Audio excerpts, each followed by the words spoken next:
来消息来看，桃园市有每一间高中伫顶礼拜六学校活动哦，有一个穿雨帽、戴安全帽的查甫人伫来校园，对查某学生骹来手来个烫裤，这个查甫人嘛已经互移送桃园地检署侦办咯。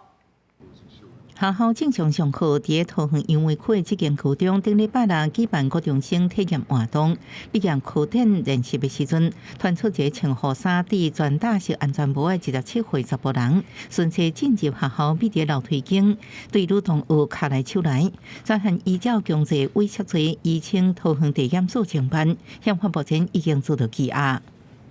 我们女学生挣脱之后，马上按照 SOP 通知我们学校的学务处，学务处校安人员下令将铁门关闭，那人员也立即到这个地方将歹徒压制，通知警察到场逮捕。接获校方报案，称有人骚扰学生，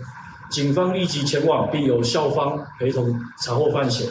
全案依强制猥亵罪嫌移请桃园地检署侦办。针对校园威胁事件，校校表示第一时间已经对女学生安心辅导，主要伫调会甲班级进行安全宣导，也伫体育课互学生学简单的防身术。不过有市议员也就认情，指控学校事后警告学生免讲出去，也讲出